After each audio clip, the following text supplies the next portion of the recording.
More madness. Yeah, I'm digging this, dude. It's cool. This is cool. Homie. It is. It's very nice. It's warm.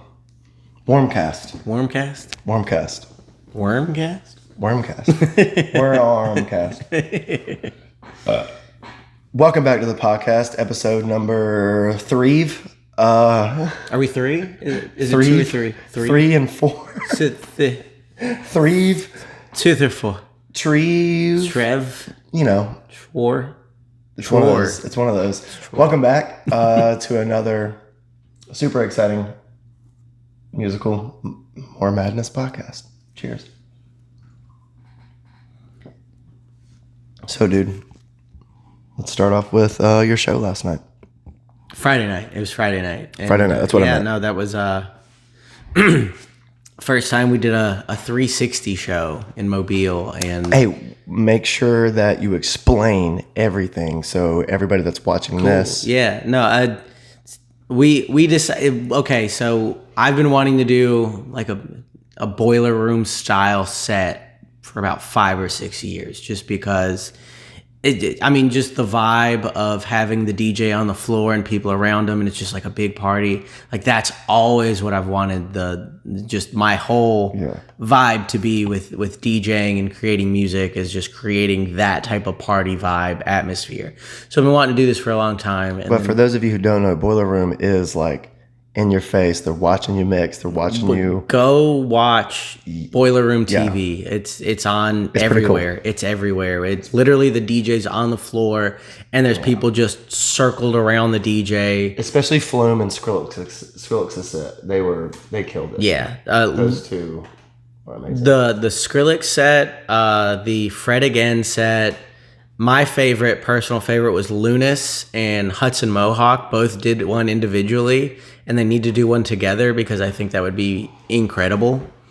But those vibes are like always what I'm chasing. Very personal. With a DJ set. Yeah. So been wanting to do this for a long time. Teamed up with my buddy Wes, who goes by Scribble, and we've been planning this show for about a year now. And we pulled it off. I mean, the expectations were reasonable, and we blew it out of the water. Like there was such a good turnout. All the DJs who played did an amazing job. We got Shane with Invasion Entertainment to do lights, and everything was great. It was absolutely incredible. I can't wait for the next one. It's gonna be so much fun. I feel like a bad friend for not coming. No, it's totally understandable. But to be fair, when you were playing on Casino Beach for that summer, I tried to make I remember seeing you like twice in a month out there. I'm like, look, I'm going. I'm going, all right? Because he would show up to my show, and you always did. And when you did, I would always make you a part of my show. I'm like, don't just show up, just bring your show. Right. But yeah, Equilibrium, dude. No, we called it Equilibrium. I think we're going to stay with that name. I mean, this for being our first show, we're still trying to work out all the specifics. But I think we made a big enough impact with the name Equilibrium that if we do another one, it's going to be Equilibrium Part 2. That was Wes's idea. Equilibrium Entertainment. I don't know if we're going to add the entertainment. Maybe if we once we become an LLC and form a business and stuff. Calling it now. They will. All right. Well, you heard it here first on the More Madness podcast. Maybe we'll look back on this and be like, Ty did it. He called it. That's right, dude. That's right. Oh, also, fuck it. I'm gonna say it. I was gonna say, should I cover mine? I'm gonna say it. Okay. We're gonna make a track together. Oh yeah. Finally. Yeah. We've. And it's nothing of what we normally do anyway either. But we're gonna do it. It's a combination of both of our stuff to form something brand new. Yeah, it's gonna be good. And I'm looking forward to that. That'll be a lot of fun. I like not keeping stuff in a specific this is definitely something that he would make, or I like venturing out. It's being creative and creating, crossing a different bridge every now and again. Creating different stuff to make a new.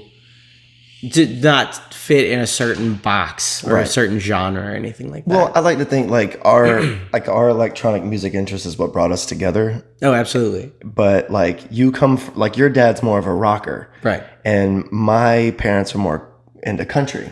Word. So it's like in some weird format, I ventured off into punk rock and like rock and roll, and you ventured off into hip hop and rap. Right. And somehow we're full circle. We're just bringing it all together. It's going to be EDM, it's going to be hip hop, it's going to be country, it's going to be rock, it's going to be, it's going to be dope is all that you need to know. but in the same right though, like I have an aspiring love for hip hop and rhythm and poetry. Absolutely. And you also like rocked. Yeah. No. I wouldn't take you for much of a country fan, but if there was any like country music that you would like, it would probably be, I would be the vessel to show it to you. Right. No, country is not something that I listen to on a regular basis. It's not your lifestyle. You don't relate to it. You're right. But my wife likes it. And so if something comes on and I just kind of listen to it and I'm okay with it, like I'm not gonna turn it off just because of the simple fact that it's country music. If it's good music, it's good music. You're a producer, so you got that Charlie Puth mindset where you're like, look, I can find something in almost anything and that I like. Oh yeah, absolutely. I always searching for inspiration from something new, and if I hear something that stands out to me, it doesn't matter where it's from, I like it. I love that about you because I'm the same way in my own right until I have a few too many beers and then I'm like, dumb, it's dumb, change it, But in my own right, I have no room to say that because my interest runs the gamut like most people like me, I guess, But anyway, what we were making though, it's going to be like, I love that new like rock approach that every artist seems to be doing right now. They have like almost like, what's the MTK approach? You know what I mean? But it's like, cut that. No, like, no, I feel you. I know what you everyone's mean. making a track like that. And I'm like, dude, I could rip that. My buddy Drew's doing it. Who's doing it? Like Koe is doing it. Kodak Black has done it. Diplo's the bass and Travis Barker is the bass of a lot of that. Right. And I'm like, dude, that's where I grew up. It's like, so if I can put are we wearing the same jeans? Almost. No. Almost. They're close. What the fuck? They're very close. We better check with my people before you show up here. Next time. I'm sorry. I'll call ahead next time. I just showed up. But you know what I mean? That that summer rock. It's like summer pop punk, like.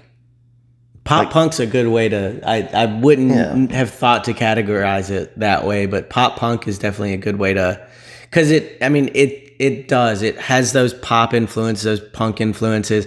Obviously, EDM. Four on the floor. I was about to say EDM's like a massive thing right now, so I think everybody's pulling influences from that and just making it like have that energy to it. And so combining all these different genres to make something that doesn't fit as one genre is like the wave now. Like everyone's trying to be individual by putting all this different stuff together. That whole DTA record label is doing that. Like Jaden, Lil Huddy. Like it's like literally they're taking trap beats and pop punk guitar riffs and doing a thing. Yeah. Kind of like where it was Faint in the background of like Lil Peep, XXXTentacion, Juice WRLD. It's like now it's flipped. It's right. It's like now the guitar is up front. Right. And the hip hop that's exactly right. Where it was the hip hop part was up front and the like pop punk stuff was in the background. Right. The pop punk stuff was in the back. Now they flipped it and the pop punk stuff is like the foreground, but there's a lot of hip hop influences in the back if you really listen to it. I love that. And you can do house with it too. Yeah. It's absolutely so that's why we're gonna work on something. I'm going to have something like that. I think it's going to be super I hope we don't have to cut this part out. Yeah, because when it never happens. Both of us, yeah. People are going to start commenting, hey, didn't you guys say you were going to do a track like 5 years ago? Also, fucking parents, career-oriented dudes, so give us a break, guys. So I was listening to a podcast on the way over here, and it was about being a creative while having a 9-to-5 job. And I was like, this sounds like right up my alley. Like this will be super cool. Yep. But the only thing that didn't really stand out or didn't really, I guess, hit home with me is the person's 9-to-5 was a creative job. So it was like, you're still being creative. You're just being creative for somebody else. For the man, for a second. Well, for whoever you're working for. But yeah, the man. What would they do? They worked for a startup where they are like hosts for creative content people or whatever to work with businesses. So they were like doing like their Instagrams or their websites. Right. Like they were working on the back end for businesses and being their creative person. But then they also had their own creative brand that they were working on. And the conflict they were talking about was having to work like a 9-to-5 type job, being a creative for somebody else, and then have to go home and be creative for themselves, and like how to juggle that. And I was like, that's cool. Like, I understand the struggle with that, but it's not like being a vet tech. At the same time, yeah. I work at an animal hospital. Like, I don't get to be creative necessarily in my 9-to-5 job, and then I still have to go home and be creative for my brand. Unless you start tattooing dogs and cats, like it's pretty much to a book. That's probably not going to happen. I imagine PETA would have a field day. Probably so. We're just canceling joking. me. They'd be all over the place. That would not happen. I'm going to let you know right now. Not going to do that. Yeah. But no. And then the other thing is like, yeah, being a parent, like you said, being like having to take care of a family and stuff like that. That goes into time where it's not, it takes away from the creative aspect of things, but at the same time, it's a fulfilling job. Like just be taking care of someone who you like truly love and want to help grow and become just the coolest person ever. You're in charge, right? You're molding, right? You're helping them become the person you want them to be in the world, but also at the same time, like. So I've been going to therapy recently. Like I've recently started seeing a therapist, and he called it attachment exhaustion, and it was just blew my mind. Like you want to put all your efforts into taking care of this person, and you love taking care of this person. You love giving and giving and giving, but you get exhausted because sometimes giving all of that is just draining. Yeah. I love it too. I wouldn't change it for the world, but it gets exhausting sometimes, and sometimes you do just need that creative outlet to kind of do your own thing. And so I feel like that's another aspect of it, of having a 9-to-5 job, being a parent, being a husband, being like taking care of your family. And then doing a good job at those Doing things. a good job at all Not of just that. doing and them, then but also, doing a good job. Also incorporating like your brand and your own creativity to do your own thing. Like it's a lot. You got to juggle a lot of that, but it's definitely, it's possible, but it takes a lot of time management. Time management is sleep. It's honestly not even time management, it's sleep management, because a creator will squeeze in whatever they need to squeeze in against their best will. That's when I get my most creative, is once everybody goes to sleep. Right. Once everybody's asleep and like the day is kind of winding down, that's when I'm like getting started in the studio, and I'll work for a few hours in there, and then my wife gets mad at me because I stayed up go to too bed late. Yeah. Well, see, to make that relative to my lifestyle, I don't necessarily experience that now. Because for anyone who's watching this, like I'm recently divorced over the last year. I was married for 12 years, and wow, I didn't realize it was that long. It was almost 13. Wow. Yeah. I mean, I hate the circumstance, but like, I'm just whatever you felt was best. Obviously, is what matters most. Well, she made the decision. Oh, word. But it's all good. Like no hard feelings towards her. She's a great woman, great mother. Wish her the best. Nothing negative to say about her whatsoever. She was my baby mate. I was supposed to have babies with her. I have the greatest babies. Oh yeah, no. She wasn't my soulmate. She was my baby mate. Word. You know what I mean? And I hope she feels the same about me. Like. But anyway, I say all that to rebuttal your therapy thing. The only time I've been to therapy for real was when I was younger, and I didn't have control over my temper. Oh, word. Okay. And then when Rowan got into his accident. Oh, yeah. My son ran a go-kart through a barbed wire fence and messed up a part of his lower left jaw, and it was my fault. And that's a story for another time. We'll get into that another time. But I feel like attachment exhaustion for me was when I was married. Because being a parent came so easy, and I didn't know I was different until I had conversations like this with people like you, and they're like-minded, that do what I do, have the same like rigmarole, routine, like not monotony, because life is exciting and great in its own right every day, but monotony, the same plan. No, I feel, yeah. And I just became exhausted, but it wasn't towards the kids. The kids were more like, oh, it's like I get to go home, crack open a beer, and go in the garage and like just get on the ground with the kids and like play with the kids and listen to music. And Rowan, come over here. This was recorded in 1986. Listen to this. Listen to how I had that like second wind. But when I was married, I felt like my relationship became an attachment exhaustion. It was like I knew I had to be a good husband. I knew I had to fulfill what was lacking on her side of the fence previous to her meeting me all those years before. And I would deliver. But it was exhausting. Yeah. No, I feel that. It was exhausting. And I still don't know till this day if it was like me being with someone I wasn't supposed to be with, because I don't think that.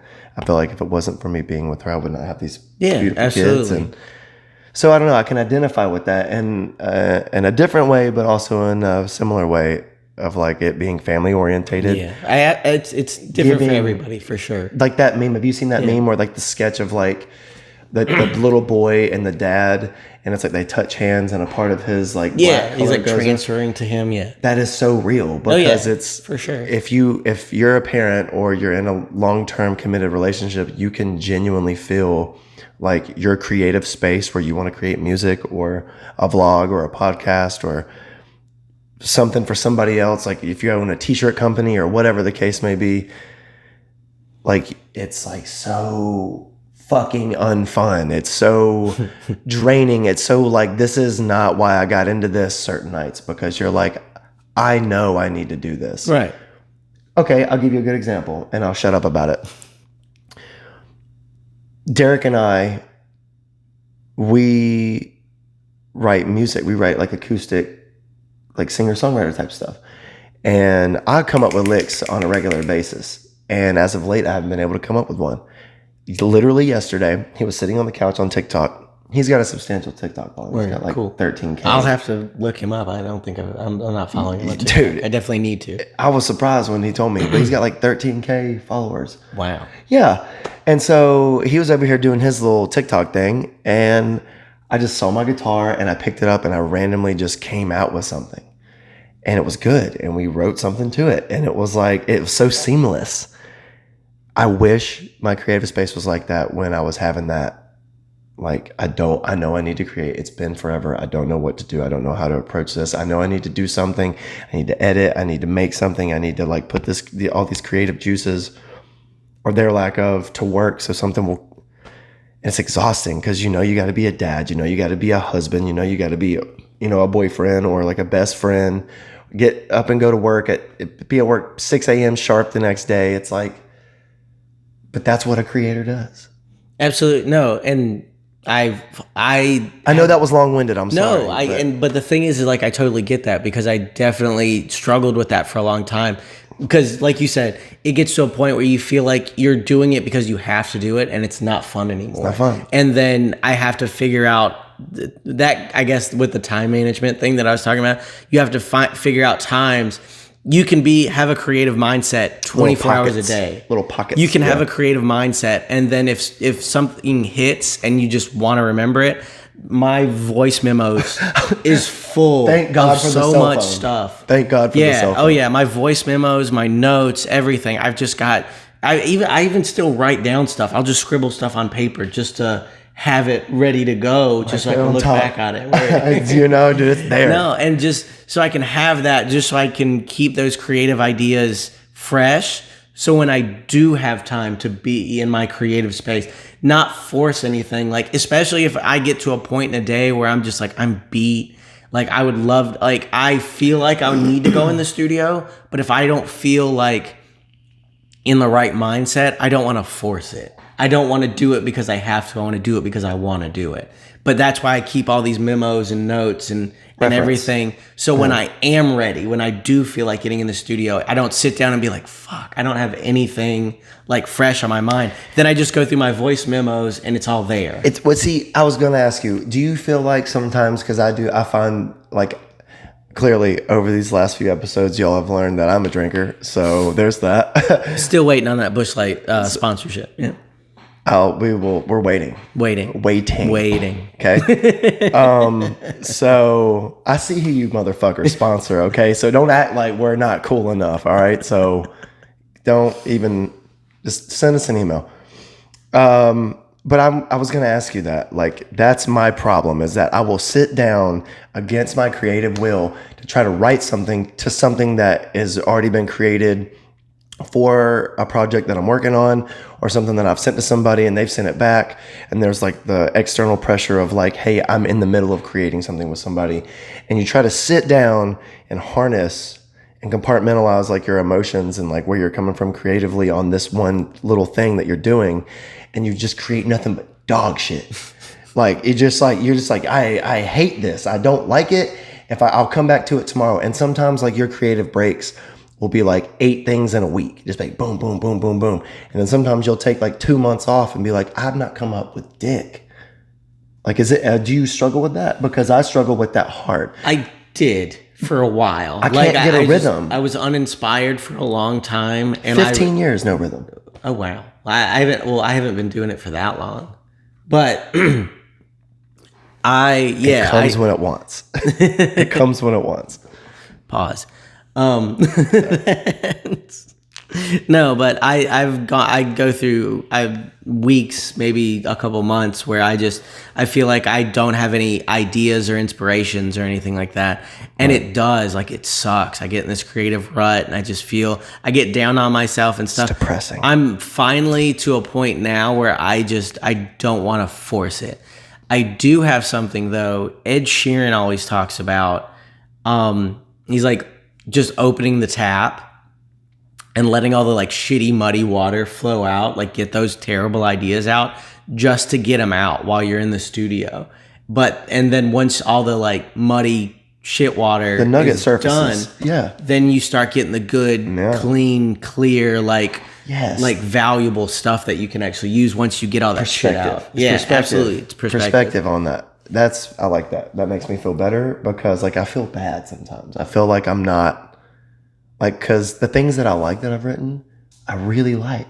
Like we said last podcast, like we write things that we would want to listen to. Oh yeah, absolutely. And I'm into that idea. And sometimes it's like not the favored perspective, but like that's a good way to look at that. Cheers to that shit.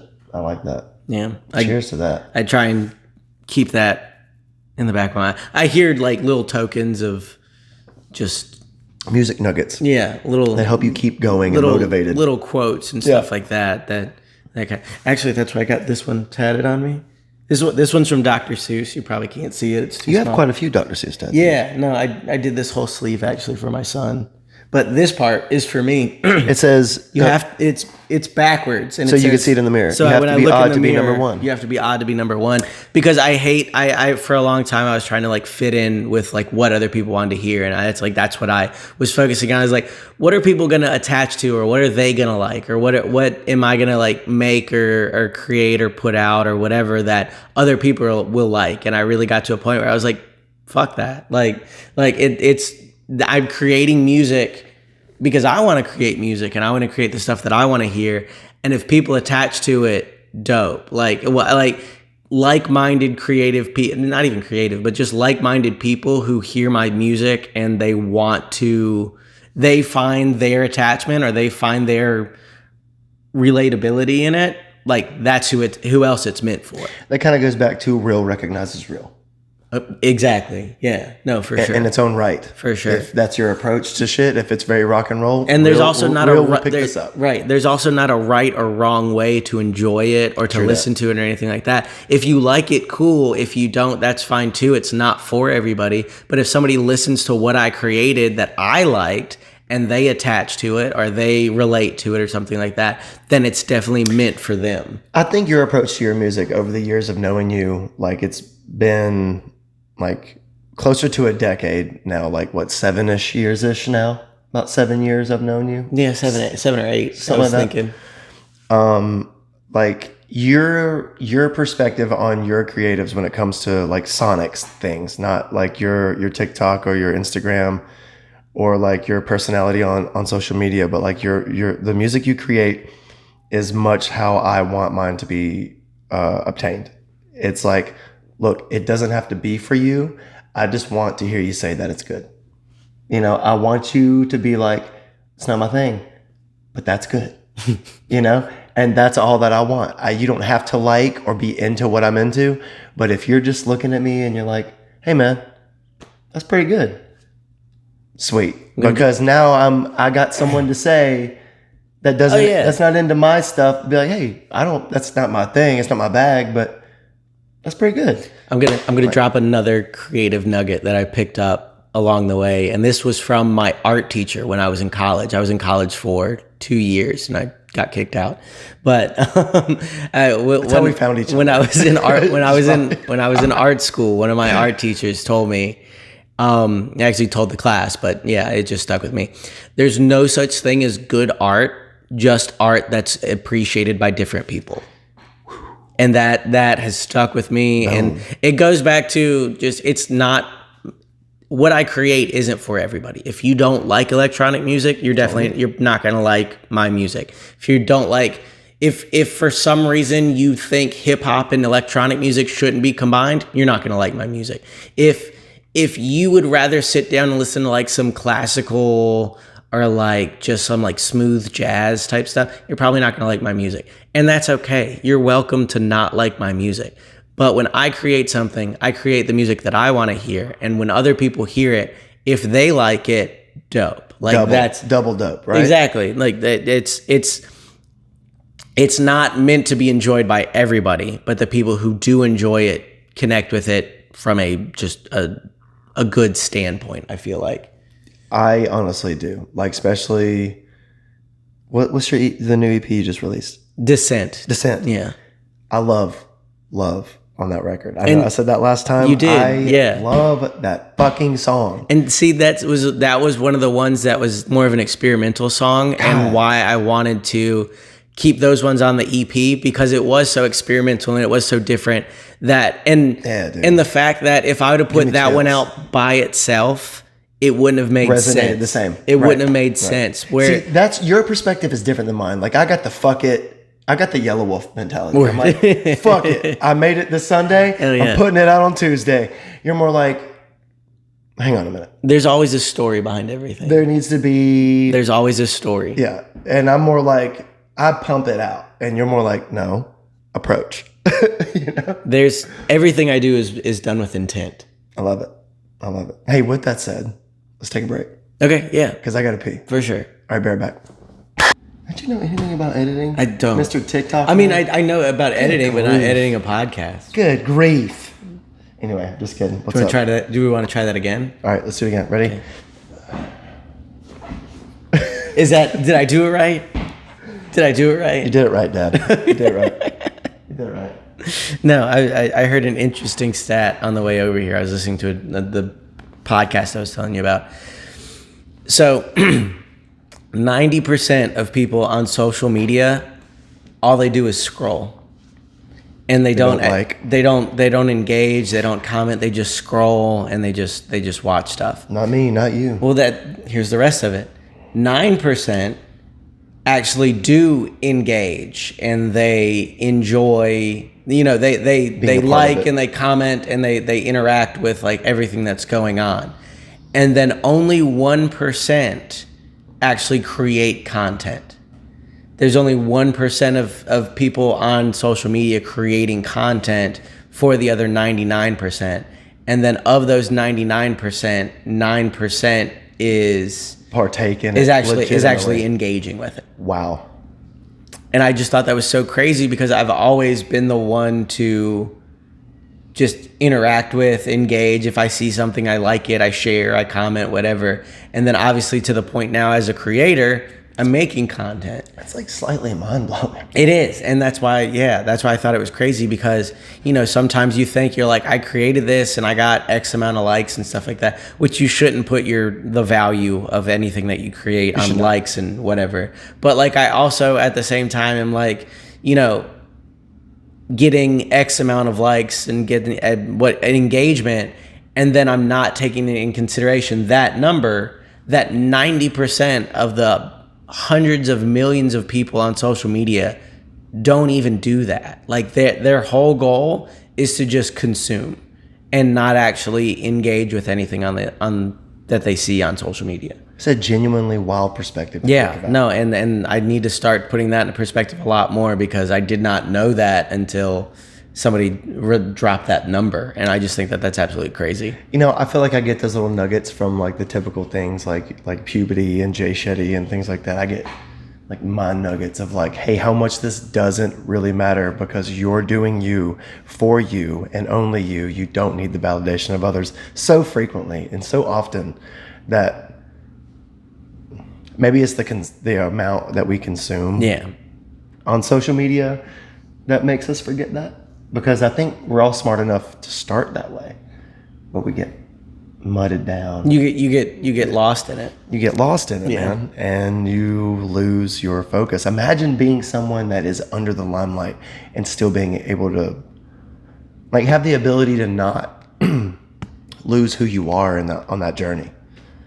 That's wild. That is wild. You know, and to get paid to be present, to get paid to be on Instagram or YouTube or. Like, and to not lose yourself, you know, that's that just goes to show like true character value. That's another thing I've been kind of trying to work on recently, is not being the person who just, I've always been the type to like and engage and all that stuff like that, but not the person who's just, oh, I'm bored, I'm going to scroll. And whatever. Like if I do scroll, but it's because you're a creator. It's because you give back what you want. You have the golden rule first. That too. I'm giving back to, because I give what I would like to receive type thing. But also I'm trying not to get to a point where I just scroll and don't engage with anything and become a part of the mindless community. Because I want to be, everything I do is with intent. So I'm trying to keep my social media consumption with intent. I'm doing it for research purposes. I'm doing it to find out like new techniques on things of doing something. I'm doing it just to find like something funny or something musical or something to inspire me to create something of my own. That's what I'm always looking for. I want to learn something. I want to be inspired. Right. Yeah. That's why, like, when I got my new Instagram, like the numerage on the followers to following drastically changed. And it was like my turn to just only centrifugally have what I want to follow and to be electronically connected to, you know? Where before I had overwhelmed my following so much with who I was following, that it was like, it's not even worth going and unfollowing all these people. It's like, just sit in the dumpster already. You're already in the dumpster. Just be in the dumpster. Heard that. Know? No, a way I found a while back, I actually started doing this. That cheese. Wow, baby. A way I found of making sure that I was only following the right people and the people who I wanted to follow, rather than just having a ton of people who I didn't like. If you follow what I'm saying. I'm following what you're saying. But I also, speaking of making content, currently making content about the content that we're making. We're making more content. It's content inception here. That's what it is. Yeah. That's what it is. Anyway, I only follow a certain number of people. I keep my follower count on on everything. Facebook. Well, I don't follow people on Facebook. On Instagram, on Twitter, on SoundCloud, on anything where you minimally to your liking, where you have a follower count. I keep that number at 777, and I never exceed that number. And I never. Is that a spiritual or religious thing? It's an angel number, actually. I'm not a religious person, like, in the least. But I remember right before. So the reason it's that angel number is because right before, when I bought my engagement ring for my wife, I put a down payment on it, and the remainder left after I put the down payment was $777. And I was like, that's weird. And then there was a few other things that 777 popped up like a lot within a month. And I was like, I've heard of angel numbers before, and I went and looked at it and stuff like that. And 777 is an angel number that says you're on the path that you're supposed to be on, and that whatever you're doing at this moment in time is exactly what you're supposed to be doing. And again, I'm not a religious person, I'm not a spiritual person or anything like that, but that just kind of stuck out to me, and I felt like that was significant enough that I needed to like keep that a part of myself. So 777 is always the number that I use for my follower count, because I shouldn't be following any more people than that, and I only want to see that many people's content to know. And then once I reach like exceed that number, I go through and like filter out like who come back down. Who do I want to keep following? Like who's actually giving me value right now? Mine's like that, but it's 800, but not for any specific reason. Word. It's great to know you for so long and just still find out new things about you, because like that's why I have that. Oh, 66. Cool. Hell yeah. 66 is a number that has always followed me. It was a baseball number, and then it was my football number. And then, like, it's unfortunately come in series of threes before, you know. That's usually how it goes. Which is, the you know, I guess the underworld number. 666, sign of the devil. Yeah, you know. But throughout my walk and my journey and riding this wave of life, I've realized that it's not, that's first off, it's called your ethereal number. Oh, cool. So that's what it is. That your ethereal number is a 7. 7. Okay, cool. Mine's a 6. Hell yeah. It'll come in different groups. Yeah. Mine always comes in series of 6s because I have a trust issue. Not like a high school girl trust issue, but like, you know, like, oh, I don't, you know, but like a legitimate, like I don't have a problem trusting people. I believe that, like, I'm naive in that aspect. Like, I don't have a problem, like, stopping and talking to a homeless person and giving them $20 or, you know, anything like that. Like, that's like my approach to people. And the 6s come to me as a way to remind me that there is always evil around, Tyler. Like, even though you're about That's to jump a cool in, way to think about it. There's you want to jump in feet first and cannonball right into this moment. Relax. But be wary. Yeah. But beware. There is evil right around the corner. That's an interesting way to think about it, because I could see other people being like, oh, well, this, whatever is going on is evil and I need to like be afraid and stuff like that. You take it as more of a warning and as walk slower. Right. Yeah. I'm just self-aware of that. And so again, we've known each other for so long and we're just learning all this new stuff about us just by sitting down and talking here on the More Madness podcast. Thanks for joining us. Yes. By the way, the setting, this is my house. This is my living we're room. in a new area. I think last time we were in my studio, and now we're at Ty's house, and it's a different vibe, but it's still super dope. It's a little bit more open. There may be some more reverb and echo in the background. That's okay. Yeah, I feel like the vibe in both settings are cool, and Absolutely. I hope you guys like that. Y'all can, you know, if y'all become like a comment crowd that we have, feel free to be like, hey, we like Worm Studio better, we like the living room better. We'd like it if you were the 9% that engages, and like and comment and share and all that stuff. We also, we're doing this to have fun, as you can see from our artwork. Look at my son made it. Dope. Having a great time with some beautiful artwork. If you have artwork, send it our way. Send it.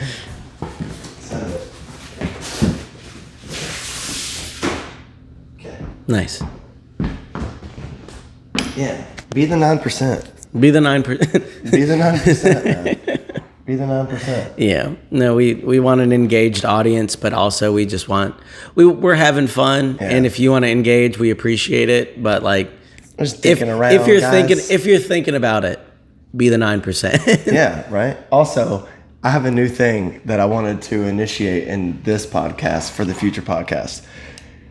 I typically don't show how many beers I'm drinking or what I'm drinking unless you can spot it through the lens. But we're gonna do a thing where like we could do like a giveaway, or we could do like some sort of raffle of some sort. And look, my neighbors were walking. I was wondering who that was. I figured they were your neighbors. Yeah, They're my walking. neighbors. Cool. Yeah, the neighbors. But comment below how many beers you think that I drink during a podcast. At minute mark 27, Ty's definitely drinking his 7th beer of the day. And then not only that, but double points if you guess the brand.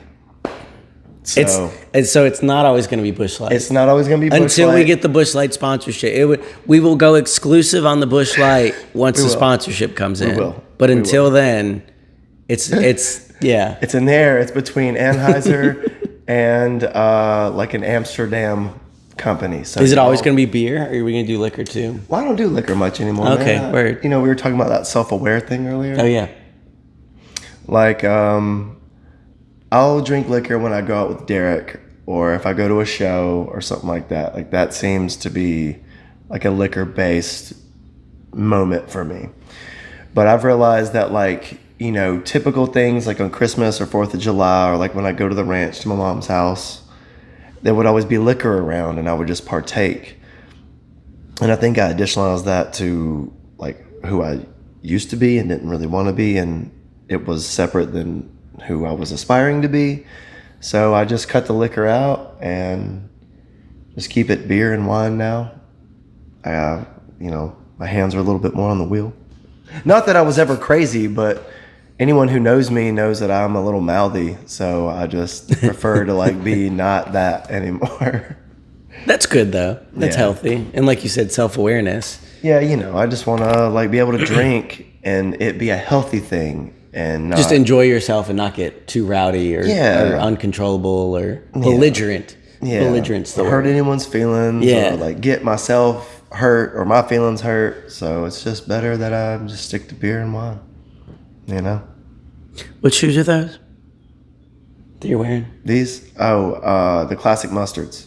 Nice. Yeah, Those are very cool. thank you, man. Thank you. I got these. I'm not a big Zoomies advocate, really, but I walked in there to see my buddy Karenin, who is a fucking amazing guitar player. He used to be in a band called Young Natives in Pensacola. Shout out to Karenin. He also did all my reggae tracks on my SoundCloud. He did all the thumbnails for those. Cool. Like the old shock print Dope. Time War things. Super dope. For free. Oh, For the $0. the homie discount. That's Dude, awesome. He straight up hooked it up. Love you, Karenin. But these were on the clearance shelf. And I was like, these are fucking cool. He's like, get them. I was like, yeah, you know, all right, yeah. I think I was in there to let Rowan pick out a skateboard because he had some money he wanted to spend. And like, maybe I was just in the right frame of mind, if you know what I mean. For copyright and sponsorship reasons, frame of mind. Frame of mind. Yeah, you know what I mean? Yeah. Yeah. Anyway, he taught me into them, and I got them like 3 years ago, and I've recently just started wearing them.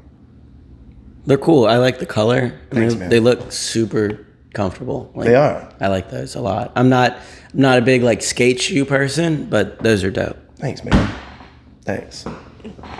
I feel like I try to like Alabama everything. Like I just whatever I'm like, all right, what's a way we could make that it's a little bit more rock and roll than it already is. Oh yeah. So anyway, yeah. Did you look sharp too? Earlier we had the discussion. He's got the jogger versions. I've got the pants. Yeah, I got the denim. He's got the jogger. Yeah, these are the jogger version.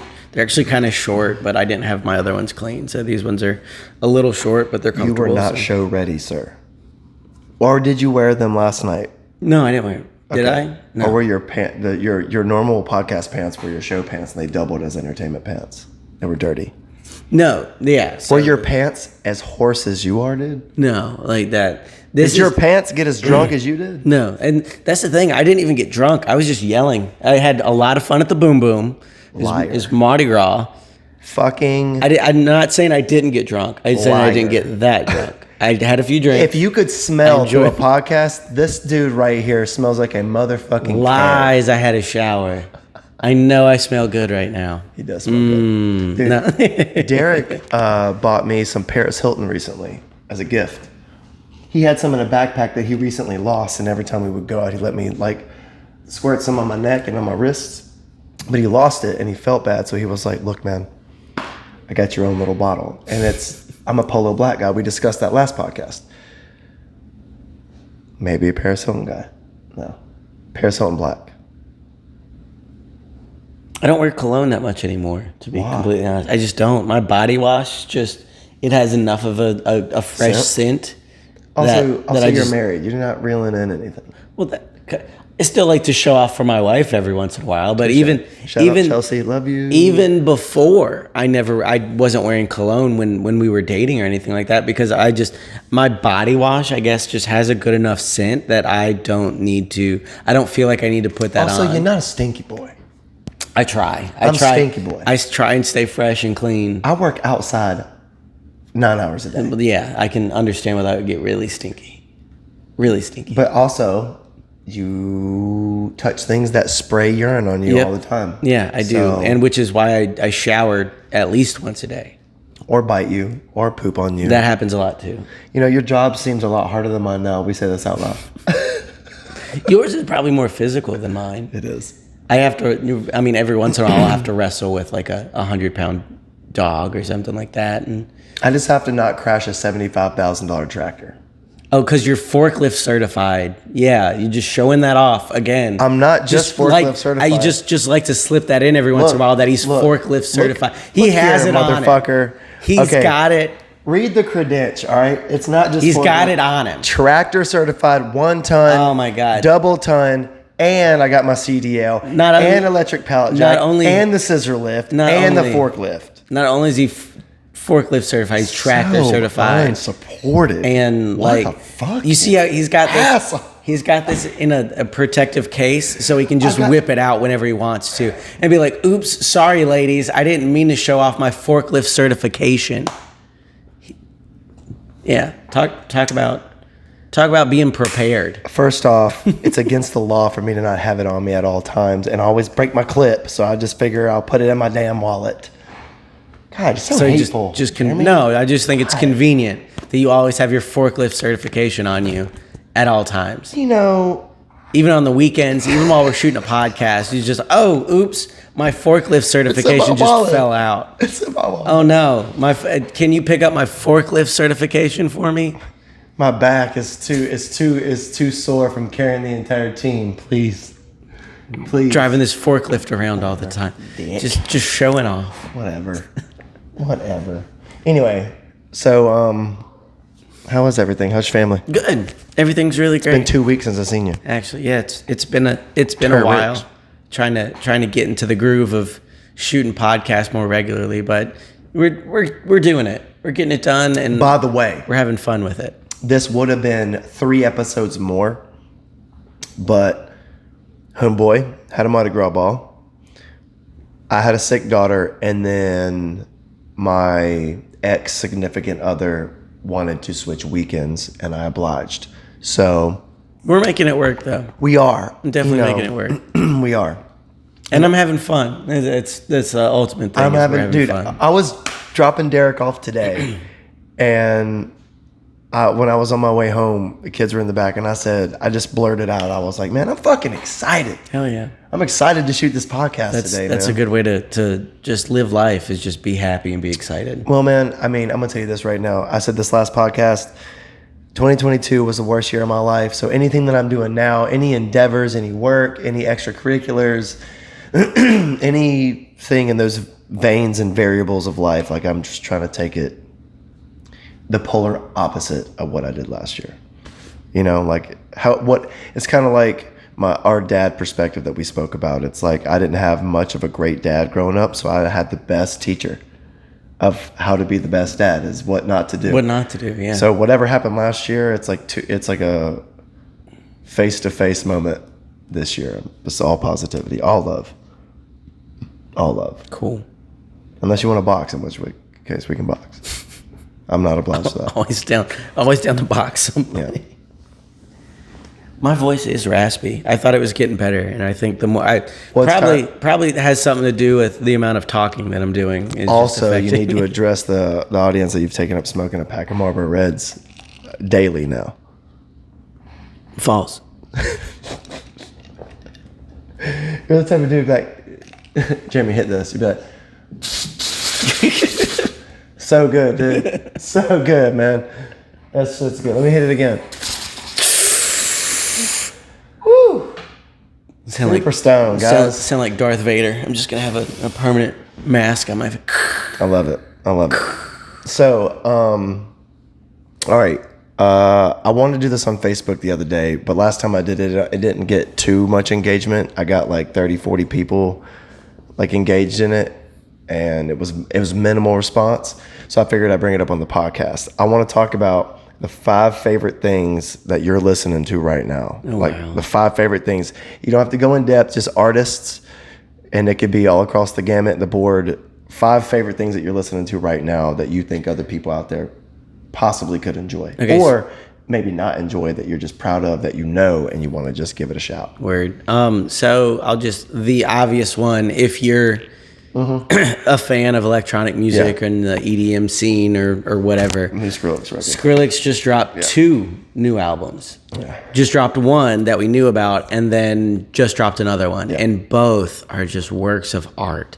Like, just sit down and listen to them, and they're just brilliant. I mean, they're just great, and also housey.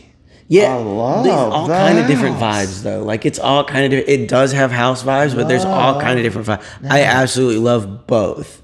Like, one was good, the second one is good too. Like, I love both. The second one's definitely a more like party approach, like the Jackie record. The first record's more like, I think this is the last one on my contract, and then I can break free of this shit. I'm sure he doesn't have a contract anymore. Maybe. I don't even know. Like, that's the thing. His last record came out 10 years ago. Yeah, like 9 or 10 years ago. And then he was doing some like personal health, soul searching type stuff, which is cool. And then we got Fuji opener, and we got a couple like leaks out of the studio. It was Fuji opener and Mumbai Power. Yeah, Mumbai Power. Yeah, that was it. Yeah. So just shout out to Skrillex, because you're an amazing person and creative artist, and I hope you're watching. Fucking hate all you want. I don't give a fuck. I don't give a fuck. The dude's rock and roll as shit. No, he's sick. And fuck you if you don't like it, because it's awesome. Unless you don't like electronic music, in which case it's okay. Yeah. If you do like electronic music and you're hating on it, all right, because it's a great record. It a go. Both are just amazing works of art. And Sonny not only is a cool dude, like, but when he was in From First to Last, like that whole approach, he's kept the same cool, like, love first kind of thing. I like absolutely. That. Well, that's part of his personality. Yes, it's goofy. That's not even a brand. That's a personality. Easy to love his music because he's such a genuine human being. I gotta switch. That one. Switching. Krusty Krabs.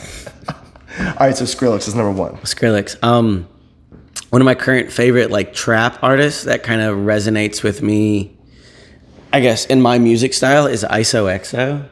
He's on R.L. Grimes' label, Sable Valley, and every song he puts out is amazing. I discovered him it was one of the Halloweens, whatever the Halloween that he did a live thing for, where he did it like out of his house, and I think it was during 2020.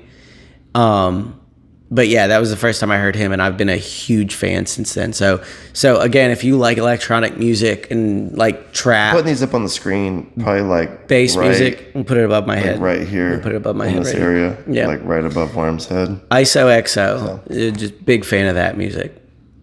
Skrillex, ISOXO. I mean, are we just talking new music, or are we just anything? Okay, well, I've massive amounts of love for Mac Miller, even still, like always. Just I've even been on. Let me see. Oh, you did show me that. Yeah, let me tell me more. Yeah, you did show me that.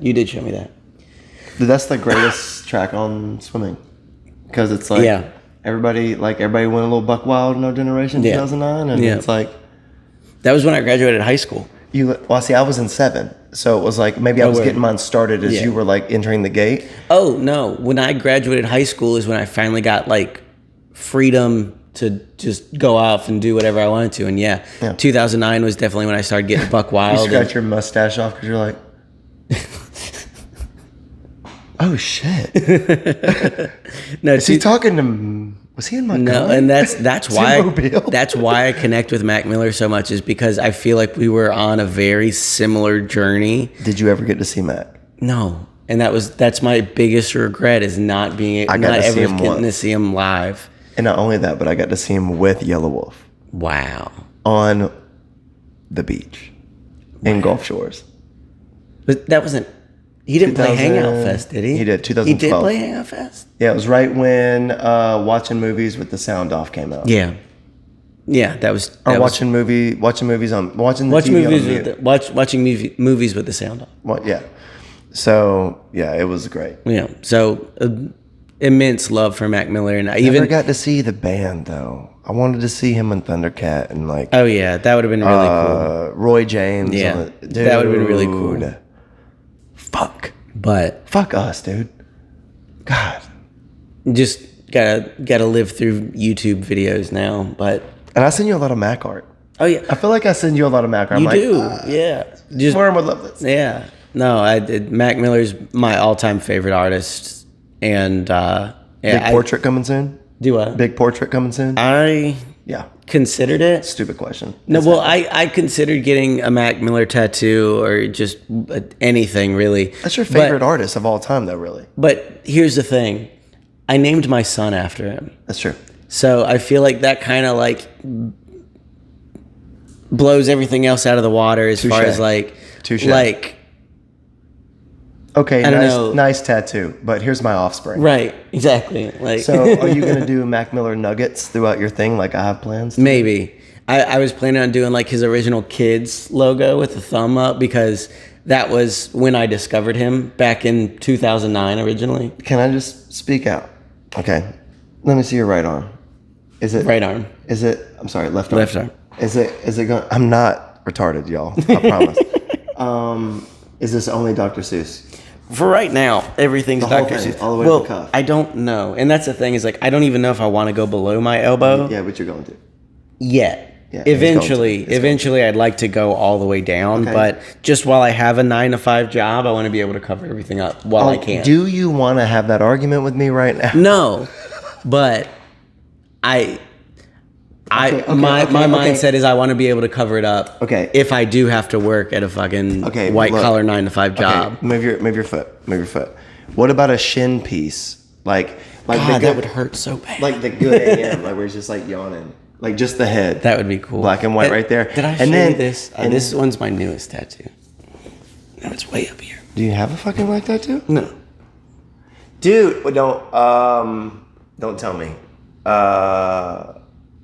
Something lick. Bolt, like, not bolt, like. You never got into Pokemon much, I did got you? into Pokemon, which is why I'm kind of upset with myself for not. It's a licky tongue. It's Licky a, tongue. It's a giant. So I was right there with the lick. Yeah, a lick. Yeah. No, it's a giant licky tongue tattoo. Which my homie Nikko did for me, and he's an amazing tattoo artist, and I've known him since before he even knew how to tattoo. Tight. And he was like a body artist, and he did body paint and stuff like that. And I was super dope watching him become the tattoo artist he is, because he's fucking killing it. Like he's so dope. And he came to Mobile for one weekend, and I was like, I gotta get something from you, dude, because he's done other Pokemon tattoos. Where does he live? He's somewhere in Tennessee now. What's his name? Nico. Nico Gold. Cool.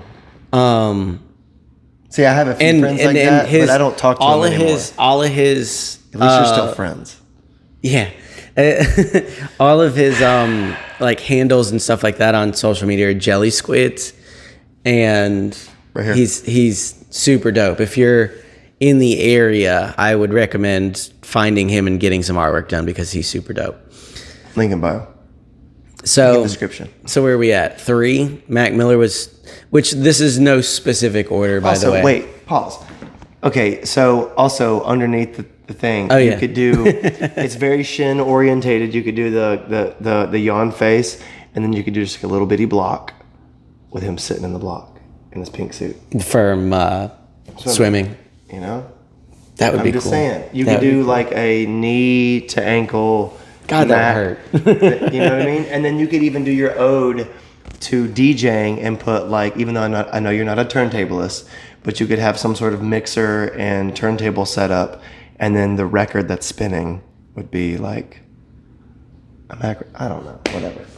Great ideas. Great Just concepts. saying. Anyway, we're at 3. Mac Miller. Yeah, this is no specific order, by the way, because if I had to, Mac Miller would obviously be That's my number. painful. But it's painful to put them in order. yeah, I would, and Because then you think about it later and you're like, I don't want to rank anybody. fuck, I immortalized that on the podcast. I don't feel that way. It's actually 4 is number 2 and 2 is 5. And it would probably always be changing, but Mac would always be number 1 for sure. Am I right though? Did I just call that? That would how it would go. It'd be how it would go. It'd be like, shit, I said that was number 2, actually. Yeah, no, I would think about it way too much afterwards. Yeah, and me I'd too. be like, wait, we got to reshoot the whole podcast. Because of that one segment. Because of that one I spot. fucked my numerage up on how much I love certain artists. Anyway, number 4. Yeah, number 4. A group that was more of a side project for them, but they're doing more stuff now. Like I don't know, they're doing like weird pop-ups in LA and stuff like that. But TNGHT, Tonight Without the Vowels, is Hudson Mohawk and Lunas. That was like their collaborative project that they did. And Hudson Mohawk is such a cool fucking name. I would love to see them live because that's another thing. I back to the Boiler Room thing. I've seen both of their Boiler Rooms individually, and I've seen shows like footage from those shows in LA where they do pop-up shows together, and they're absolutely insane. Like that, just the amount of energy and hype and just the way that they can control a crowd is insane. And I would absolutely love to see them live. Oh, and so number 5, I don't want to do EDM again because I don't even listen to. I listen to EDM a lot. I listen to electronic music a lot, but it's not the only thing I listen to. So JID, he's on J. Cole's label. That's the first one I haven't heard of in this whole Really? lineup so far. That's a new one on me. JID is he's on Dreamville, which is J. Cole's label, and he's absolutely insane. He dropped an album, or it might have been an EP, I can't remember, a few months ago, his debut album, and it was insane. I mean, he's lyrically talented. His flow is amazing. Like he is another incredible artist who, if there's ever a way I can work with like big hip hop artists, he would be one. I would love to get him on a song. Hell yeah. Fuck yeah, dude. How about you? What's your current big 5 in your rotation? Okay. My first one, hands down, and you know this, it's Mike. Yeah, it's Mike. Yeah. Like Mike is my guy. No surprise there. Mike's my dude. Hip hop artist. Does this like. He's not really. Would you call him hip hop? Yeah, he's more like this like R&B meets hip hop meets like country pop. He's got punk. Is it sound country? It kind of has it. When I first heard him, I thought it had a country vibe to it, and that's why I was a little resistant. But I actually sat down and listened to it, and I was like, "Oh wow!" I was like, "This is good." Really like cool. If you listen to the highs, like it's really good. It's like I always call him the white Drake. He's like a white Southern Drake because he sounds like Drake. His beats are more. That makes a lot of sense, actually. I never made that connection, but that makes a lot of sense. Yeah. He's kind of got like a lighter. He's like the white Drake, but his like approach to music though, I feel like is very guitar orientated. Not orientated. It's more like he's got the approach that I've got. Like he'll sit down with a guitar and then come up with a head nod to it, and then he'll try to find a drum that goes with that guitar pattern. And then I think the production takes hold and like pulls it into its weight, and the guitar kind of takes a back seat. But yeah, Mike is number 1. Mike, if you don't know Mike, it's just Mike period. Or Mike Stud, and you can segue. Yeah, he used to be Mike Stud, and then he just changed it to Mike. Yeah, I'm just Mike. And the hat I was wearing the last episode was a Mike Stud hat. Oh yeah, It was a Stevenson Ranch hat, because I'm like that, and I'll order shit. Like literally my whole road bag has got, there's probably like 4 worms or 5 worms or stickers on that bitch. Thank you. You're welcome. And my guitar case, which never gets broke out that much anymore. Anyway, Number 2, 12 Carat Toothache by Post Malone. That is like my favorite record right now to listen to.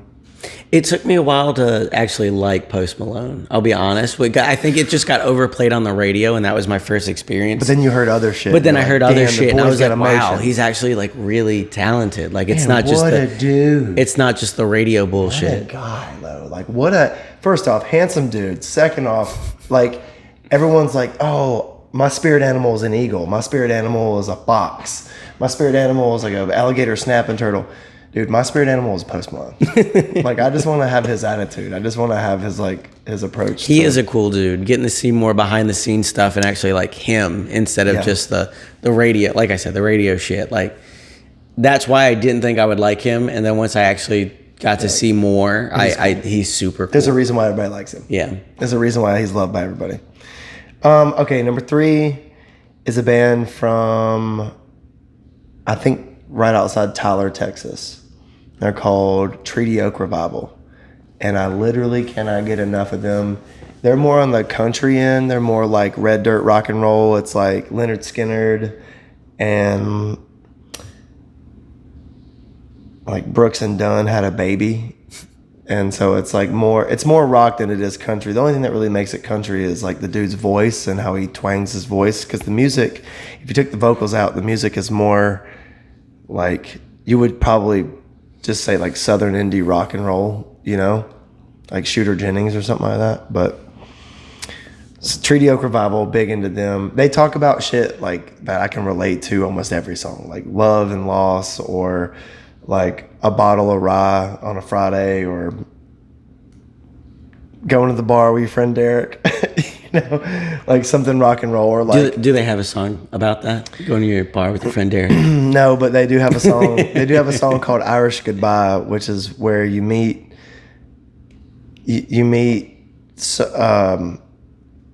a friend of a friend, and your friend likes the other girl, but you don't like her friend, so you just peace out on them and leave the guy with both girls. And it's kind of funny, and it's some may or may not have been relative to some of my Derek's encounters at the bar in the past. Nice. But yeah, just love and loss and like whiskey and things like that. Word. Number 4, I'd have to say Charlie on a Friday. Okay. Like, I'm big on... I know who that is, actually. I actually know who that is, yeah. I think you introduced me to him, actually, but I know who that is. Yeah. Dude, that's like, if I was 21 years old writing like Instagram hip-hop, that would be how I wrote it. Because again, like, he's kind of got that white Drake approach, which is, it's very heavily, like, all this... It's weird because the drum instrumentation on it, it's like the cymbals are real bright, where in normal hip hop music, there's almost like no cymbals but a hi-hat, and it's prefabricated and electronic. It's not even live. But like with Charlie, he's got this like my 808 approach. I want it to be very like Kanye, but my drums, I want it to sound very Questlove. So it's like these cymbals are bright. He does like, his sampling is very crisp. He makes good references. Like, and I say that because I'm 34 years old and he's 20 or 21, and he makes references that I get in his songs. And I'm like, fuck. Like, that's awesome, because I've been out on dates with girls that are like 8 years younger than me, and like they don't even know who Keenan and Kel are. Wow. And it's like... Big red flag. Yeah, so it's like... And that may make me sound like misogynist or a narcissist, but if you can't have like medial conversation, it makes the date hard. So like, I mean, if you don't know who loves orange soda, first off, it's Kel. It's Kel. He does. Yes. You know, so like you can't even make like, and I'm not saying I'm so shallow that that's a deal breaker or anything, but it makes certain conversations hard sometimes. So anyway, he uses reference that I like, and his lyrical content is good. It's buyable. It's swallowable. His voice pitch is just like whatever tone he sings in is great. So Charlie on a Friday is 4. That was 4, right? Yeah. 4. So number 5, I'd have to say I'm going to do a wild card. and I'm going to let Morgan Wallen and Koe Wetzel fight it out. Morgan Wallen, modern day country artist. Koe Wetzel, more like Treaty Oak Revival, kind of red dirt rock. But I know who Morgan Wallen is. But see, Koe Wetzel works with a bunch of hip hop artists. He just cut a song with Diplo and Kodak Black. Okay. And he's more like he's the country artist to walk up on stage in a Misfits shirt and know songs by the Misfits. You know what I mean? He's that kind of guy. Where Morgan Wallen is like more my softer side nowadays. It's like radio country. It's stuff that, I live in the country, so it's like things that I do on the weekends involve like ponds and four-wheelers and big, tall rubber boots and dirty dive bars. So he sings about that. Nice. Yeah.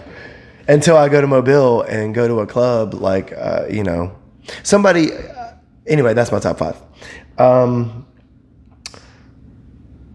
Somebody last weekend or last Friday was working with Derek, and he was showing that gentleman a picture of me, and he said, "Oh shit, man, I've seen him play down up at Paparazzi before." Wait. Yeah, turns out never played at Paparazzi, but played 5'4", right? Played 5'4". 5'4". Yeah, and so I was like, "Who was it?" And he was like, "Oh, I think his name was Rod or Ron or something like that. It's somebody he works with. Derek, my other best friend, works with." And he was like, "Yeah, dude, I've seen. He's the guy that did Live Bait and the Hangout." And I was like, I just looked at Derek like,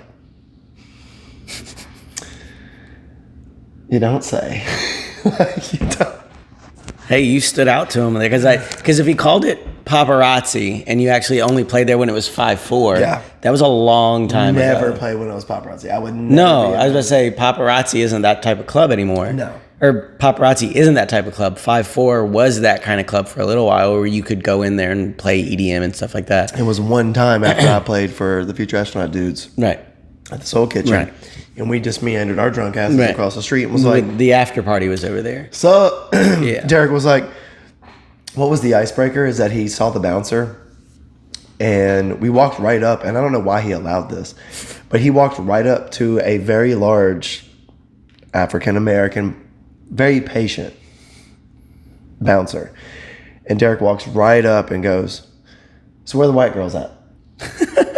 And that dude just cracked up, dude. It was like the best icebreaker where I was like, and it like made the whole night cool because it was like we were, the random white dudes that just meandered up into a black club. And nice. It was great, dude.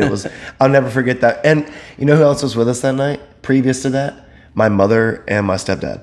Wow. Yeah. Quite a motley crew. Man, it was fun though. Like nobody gave us trouble. Everybody was supportive and cool. Anyway, that's my top 5. Nice. It was a good top 5. Yeah, I'll have to. Thank you. The two I didn't recognize were country artists, and it makes sense that I would Koe recognize and Treaty. Them. Yeah. But no, I'll give those a listen just to know who they are. Yeah. Maybe learn some stuff. Mike, Post, and Charlie. Yeah. Yeah. But as far as like Koe, he's the guy that he released the song with Diplo called Wasted with Kodak Black. Word. They're driving, it's a Jeep that doubles as a boat. And like the beginning part of the video, they go right down off a boat ramp in a Jeep and then just start driving it like a boat right in the water. Cool. It's like, that's some South Florida Diplo shit right there. Yeah. Dude. That is some fucking mad decent shit right there. I love it. Dude, how long have we been filming? I have no idea. Do you want to wrap it? Sure. This would be a good stopping point with the top 5. Go check out both of our top 5s if you don't know any of those artists. Those are all quality music that we both are listening to right now. Above surface music, though. It's not super hard to find. No, absolutely not. And also, Worm's music will be linked in the description along with my music and our other creative endeavors, social medias and shit like that. Yeah. So for sure. Yeah. Be the 9%. Be the 9%. That's our closing statement. Be the 9%, and we'll see you on the next episode of the More Madness podcast. Yeah, thank you guys. Y'all be good. Peace.